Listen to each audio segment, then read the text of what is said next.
పితృదోషాలు పోవడానికి వీళ్ళు చేసుకునే కార్యక్రమాల్లో ఎవరైనా ఈ అనుష్ఠానంలోని లేదా ఈ సిద్ధి పొందిన వాళ్ళ ద్వారా చేయిస్తే తొందరగా వాళ్ళకి ఆ దోషాలు పోతాయండి అసల? లేదు. పితృదోషాలు అది గూడా ఒక కారణం ఉంటుంది. కానీ నేను చెప్పేదేంటంటే, మీ అనేది భావన అనేది ఒకటుంటుంది. హ్మ్. అది పూర్తి స్థాయిలో ఉన్నప్పుడు మాత్రము తన శక్తిని ధారపోయటమో, లేదా దానికి సంబంధించిన మంత్ర ప్రభావం చేతో తనకి ఉత్తమ గతులు కలగడానికి సాధకుడో, లేదా మీరన్నారు కదా! ఆ పర్సన్స్ అలాంటి వాళ్ళో చేయగలుగుతారు. హ్మ్. కానీ ఎంతమంది వెళ్తారు? అందుకే మీరు మీ అంతట మీరు ఉన్నప్పుడు హ్మ్. ఖచ్చితంగా మీరు వదిలేది గాని అంటే నీళ్ళు తీర్థం ఏదైతే ఉంటుందో పితృతర్పణాలు గాని ఇవి ఖచ్చితంగా మహాశక్తివంతమైనవి అవుతాయి కదా! సో, దాని ద్వారా ఆటోమేటిక్‌గా ఉత్తమ గతులు. ఇప్పుడు దేవత వస్తుంది. మీరు మంత్రస్మరణ చేసినప్పుడు దేవత ఉంటుంది మీ పక్కన. హ్మ్. అదృశ్య రూపంలో ఖచ్చితంగా ఉంటుంది. అలాగే మీ పితృదేవతలు గాని, లేదా మా పితృదేవతలు గాని ఎవరన్నా చనిపోయినప్పుడు కొంతకాలం ఖచ్చితంగా మన ఇళ్లల్లోనే తిరుగుతుంటారు. బయటే తిరుగుతుంటారు. హ్మ్. ఫర్ ఎగ్జాంపుల్ నేనే అడుగుతున్నాను. పితృదోషాలని మీరన్నారు కదా! హ్మ్. అది మీరు చెప్పండి. అది దోషం అవుతుందా? కాదంటారా? అనేది నేను ఒక చిన్న ఎగ్జాంపుల్ చెప్తాను. హ్మ్. ఇప్పుడు మీరు మీ ఇష్టం వచ్చిన ఆహారం అమావాస్య రోజు లేకపోతే పితృదేవత అతిథులు యందు పితృకర్మలు చెయ్యరు. హ్మ్. అదే రోజు మీరు బిర్యానీలు తింటుంటారు. లేదా ఏదో ఒకటి తెచ్చుకొని తింటుంటారు. హ్మ్. అప్పుడు మీతో పాటు ఉన్న దేవత అదృశ్య రూపంలో ఉన్న మీ పితృదేవతలు చూసినప్పుడు హ్మ్. బాధపడిద్దా? బాధపడదా? అంటే మీరు ఆ పరిస్థితిలో మీరు ఉంటే గనక ఆ! అంటే సంతోషపడతారా? బాధపడతారా? బాధపడతారు. అంటే నాకు పెట్టలేదనే భావన చాలా తక్కువ ఉండొచ్చేమో కానీ, హ్మ్. వీడు కనీసం ధర్మాన్ని మర్చిపోతున్నాడనే భావన అయితే ఉంటుందిగా. హ్మ్. ఇప్పుడు ఇప్పుడు సాధారణంగా ఒక కథ చెప్తుంటారు. వీడు నన్నే ఇట్లా చూసాడంటే వీడి పరిస్థితి ఏదో హ్మ్. తాత మనవడి కథ ఒకటి ఉంటుంది. ఆ! మీకు గతంలో చూసే ఉంటారు. హ్మ్. సో, అదే విధంగా వీడికి భవిష్యత్తు తరాలు ఎలా ఉంటాయి అనేది వాళ్ళు ఆలోచించరా? హ్మ్. అతనితో పాటు ఇతను కూడా పతనానికే కదా వెళ్ళేది. అవును. అది చాలా తప్పది. ఇలాంటివే మీకు దోషాలు అవుతుంటాయండి. హ్మ్. మామూలుగా పితృదోషం అనేది ఏంటంటే ఘోష అంటే వాళ్ళు బాధపడేది ఏదైతే ఉంటుందో హ్మ్. ఆ ఘోష. భావన ఏదైతే ఉంటుందో హ్మ్. అది శాపం కింద మారుతుంది. ఘోష అది ఏడుపు అన్నా లేకుంటే ఏదన్నా అన్నా ఖచ్చితంగా ఆ దోషం అనేది ఖచ్చితంగా అది ఒక వారసులు ఎవరైతే ఉన్నారో హ్మ్. వాళ్ళకి అది కరెక్ట్ కాదది. అది ఆ! మహాపాపం అది. ఈ పూట డబ్బుండొచ్చు, నువ్వు తప్పించుకోవచ్చు. హ్మ్. కానీ అంత్యకాలమునందు ఇలాగే ఉంటుందని మీరు చెప్పగలుగుతారా? హ్మ్. లేదు. లేదు 10 రోజుల తర్వాత ఇలాగే ఉంటుంది. ఇదే తింటానని మీరు చెప్పగలుగుతారా? హ్మ్. లేదు. ఇది ఖచ్చితమైన చాలా పెద్ద పాపం అండి అది. హ్మ్. మహాపాపాల్లో పితృదేవత అనేది సరే దేవతలు ఉన్నారు లేదనేది సెకండ్ మ్యాటర్. హ్మ్. కనీసం మన తల్లిదండ్రులు ఉన్నారు కదా! ఆ! మన తల్లిదండ్రులకు జన్మనిచ్చిన తల్లిదండ్రులు పితృదేవతలు అయితే ఉన్నారు కదా! హ్మ్. దాన్ని కాదని ఎలా అంటారు? ఆ! కనీసం మరి వాళ్ళకన్నా చేయాలి కదా! హ్మ్. అది ప్రతి మతంలో అన్ని మతాల్లో కూడా పితృదేవతలకు ఖచ్చితంగా ఏదో ఒక రోజు కార్యక్రమాలు ఉంటుంటాయి. ఆ! నేనేమంటే మన దాంట్లో వచ్చేసరికి భావనతో భక్తితో ఉండండి. వాళ్ళని గౌరవించండి. వాళ్ళకి సంబంధించిన ఇప్పుడు కార్యక్రమాలు పెట్టండి. హ్మ్. కొంతమంది నేను అనకూడదు కానీ ఒకళ్ళు మా ఫ్రెండ్ సర్కిల్‌లోనే ఒక అతను అన్నాడు. బ్రాహ్మిన్స్ గురించి వేరే తప్పుగా మాట్లాడినారు. ఏది ఒక కృష్ణ పుష్కరాలప్పుడు. హ్మ్. పుష్కరాలు చదువుతుంటే వాళ్ళు ఏదో 600 తీసుకుంటున్నారు, 700 తీసుకుంటున్నారు అనేసి ఈయన ఈయన బాధపడిపోతున్నాడు. హ్మ్. అరే! అది సంవత్సరానికి వచ్చే ఒక పుష్కరము. హ్మ్. బ్రాహ్మణుల్ని అనొచ్చా ఆ మాట? హ్మ్. ఈయన ఏదో ఇట్లా తీసుకున్నా, అట్లా తీసుకున్నా అంటే, హ్మ్. అంటే ఇప్పుడు కనీసం వీడు తల్లిదండ్రులు వాల్యూకి ఇచ్చిన విలువ ఎంత? 600. హ్మ్. అంతే కదా!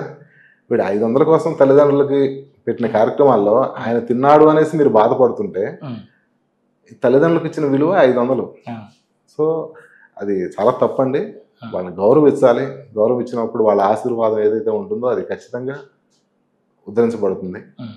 మనల్ని, మన పితృదేవతల్ని వాళ్ళు చేసిన నిష్ఠాపరులు ఉంటారు కదా! అవును. బ్రాహ్మిన్స్‌లో కూడా నిత్య సంధ్యావాదులు ఖచ్చితంగా నిత్యం సంధ్యా కార్యక్రమాలు చేస్తూ ఉంటారు. సంధ్యావందనం ఏదైతే ఉంటుందో నిత్యం అర్చించే వాళ్ళు ఖచ్చితంగా ఉన్నారు. హ్మ్. వాళ్ళ ఆశీర్వాదం గాని, అనుగ్రహం గాని ఖచ్చితంగా ఉంటుంది.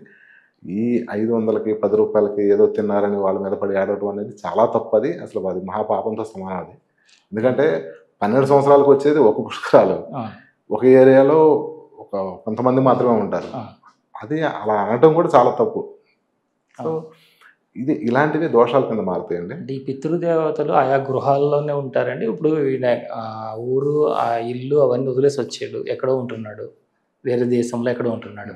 అక్కడ వాళ్ళు మరి ఈ పితృదోషాలను తొలగించుకోవాలంటే వాళ్ళకి ఇక్కడికి వచ్చి చేసుకోవాలా? అక్కడ వాళ్ళు చేస్తే వీళ్ళకి అక్కడ ముక్తి మోక్షం లేదండి, దొరుకుతుందా? పితృదేవతలు మనం ఎక్కడున్నా సరే ఆయా తిథులు యందు, అమావాస్య తిథులు యందు ఖచ్చితంగా వాళ్ళు వెతుక్కుంటూ మన దగ్గరికే వస్తారు. హ్మ్. వాళ్ళు ఎక్కడైతే చనిపోయారో వాళ్ళు ఆ ఏరియాలోనే తిరుగుతుంటారు. ఎందుకంటే మన శాస్త్రం చెప్తుంది, హ్మ్. జన్మ అనేది ఏదైతే ఉంటుందో అది రూపాంతరం చెందుతుందని చెప్తుంది శాస్త్రం చాలా క్లియర్గా. వేదాల్లో కూడా తల్లిదండ్రులు కానీ ఎవరైనా సరే వాళ్ళు కాలం చేసినప్పుడు ఏమవుతుందంటే శరీరం విడిపోయి మామూలుగా యోని రూపాంతరం చెంది అది ప్రేత కానీ లేదా మామూలుగా ఆత్మ ఏదైతే ఉంటుందో దానికి సంబంధించిన ఆయన చేసిన కర్మ, మా తల్లిదండ్రులు కర్మలు చేయలేదని కదా, వాళ్ళకి సంబంధించిన కర్మలు ఏదైతే చేస్తారో దాని ప్రభావాన్ని బట్టి ఉంటుంది. అంతటి ఆపగలిగే శక్తి, వాళ్ళకి జన్మను మార్చగలిగే శక్తి మన దగ్గర లేదు. కానీ మన శక్తిని దారపోసి వాళ్ళని ఆ బాధ నుంచి మార్చే అవకాశం అనేది ఉంటుంది.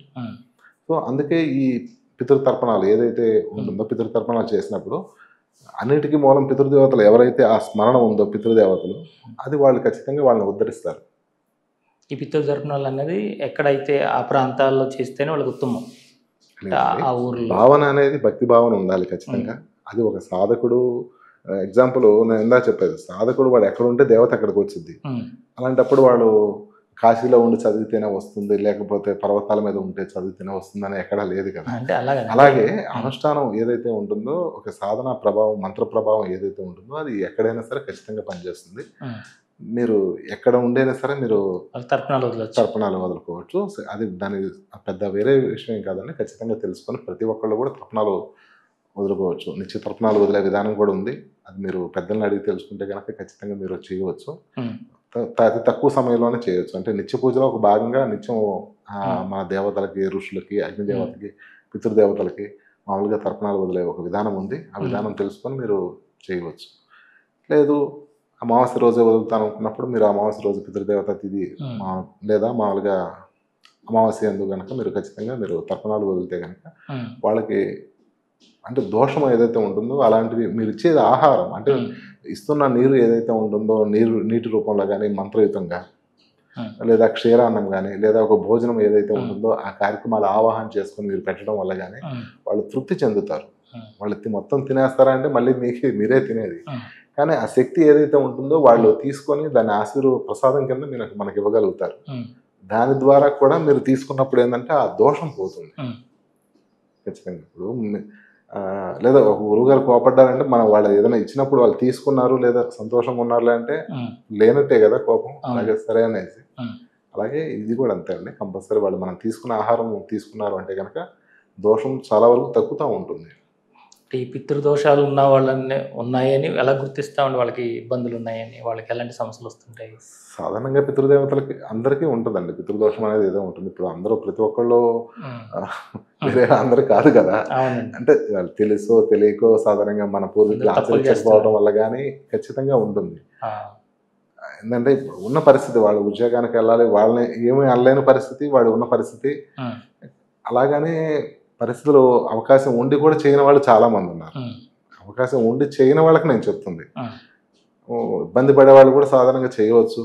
మన చాగంటి కోటేశ్వర గారు కూడా చెప్పున్నారు, ఏమీ లేని రోజు కనుక అమావాస్య రోజు ఆ పితృదేవత తిథి ఏదైతే ఉంటుందో ఆ రోజు గుమ్మానికి ఎదురుగా చేతిలో పండి నమస్కారం చేయండి, నా దగ్గర ఏమీ లేదు, నేను చేయలేకపోతున్నాను అనేసి క్షమాపణ భావన, వేరేదేం కాదు. ఉన్న పరిస్థితుల్లో వృత్తిరీత్యా కానీ ఏదైనా ఉందో పరిస్థితుల రీత్యా కానీ నేను చేయలేకపోతున్నాను, సిగ్గుపడుతున్నాను, నన్ను క్షమించమనే భావన ఏదైతే ఉంటుందో ఆ భావన కూడా కొంతవరకు తగ్గిస్తుందండి.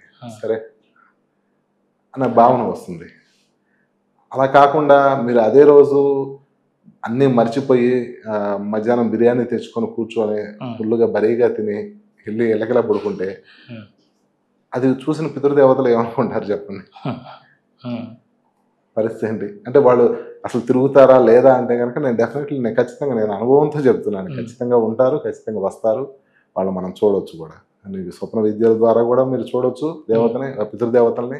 అదే విధంగా శక్తి ఉంటే కనుక వేరే వాళ్ళతో చూపించవచ్చు, డైరెక్ట్గా పిలిపించి మాట్లాడవచ్చు. అవకాశం అనేది మంత్రశాస్త్రంలో కానీ సాధన విధానంలో ఖచ్చితంగా ఉంది. వాళ్ళు లేరు అంటానికి ఎక్కడా లేదండి. ఆస్కారం ఖచ్చితంగా ఉంది. ఏదైతే ఉన్నదో అదే శాస్త్రం ఖచ్చితంగా చెప్తుంది.